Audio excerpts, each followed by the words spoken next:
Wisconsin has been known as America's dairyland, and it leads the nation's cheese production. But do you know how cheese is made?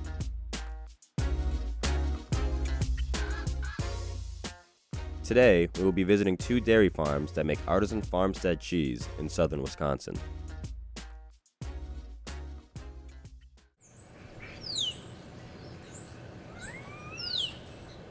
On a Tuesday morning, Terry is just preparing to milk his Jersey cows. You're doing better, princess. Good girl. Good girl.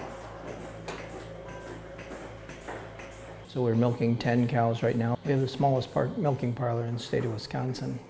We have the only milking parlor in the state of Wisconsin that milks directly into the cheese room. So we don't ever pump the milk, it gravity feeds into the cheese room.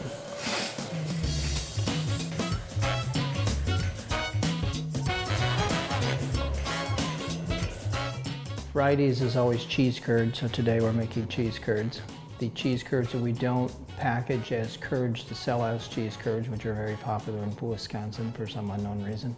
Once the milk is brought in, the temperature will be raised to 145 degrees and held for 30 minutes, then cooled down to 90 degrees. Then we put in starter. The starter is we call it culture.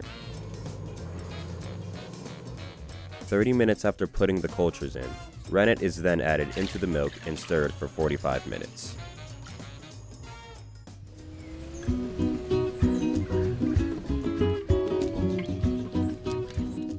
Goat cheese's demand is now rising and becoming more and more popular in Wisconsin and even the United States. At Cross Plains, Diana at the Dream Farm has been producing artisan goat cheese for more than 10 years. The types of cheese I make are a fresh chev, and that's the most important cheese for us. And then we make that in a variety of flavors.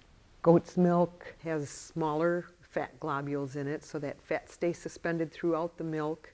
Because of that, it has a little bit different flavor profile. To make fresh goat cheese, the milk is being pasteurized and added into cultures, then left to set overnight. Until the next morning, the milk will turn into soft curd-like yogurt and let overnight to drain again. The milk is now turned into pudding. This is what's called a clean break.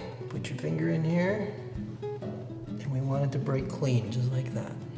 When the curd has a good split, it is time to cut the curd. Eventually, the curds will all sink to the bottom, and the whole thing will look like just a big vat of whey. So we turn the speed up, and we cook that for about an hour and 15 minutes. After the whey is pushed out, the curds are cut into slabs and stacked on top of each other.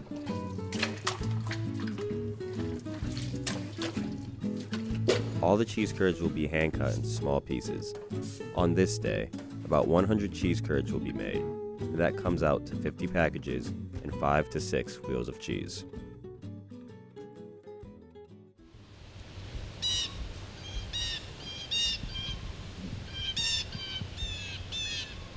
The third day has finally come. The fresh goat cheese is ready to add flavors and be packaged. Adding salt is the first step before putting flavors. The Dream Farm makes the goat cheese with a variety of flavors. So now I'm mixing the garlic and the dill together before I add it to the cheese. Cheese has intrigued me, how it's made. By actually getting myself into the process of making cheese, it helps me understand how the different cheeses are made, what you can do to the milk to make different types of cheeses.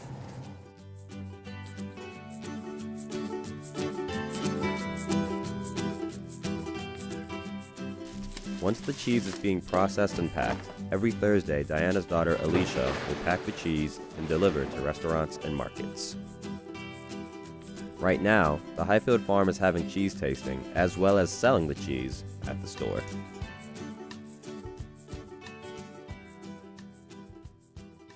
I think making artisan cheese is giving people an opportunity to see how cheese used to be made. It used to be made in small batches and not in massive batches. You know, and teaching people about real cheese, not the stuff you buy in the store. I'm hoping that the trend in goat cheese is not a trend and that it's another way to diversify agriculture in Wisconsin and in the United States.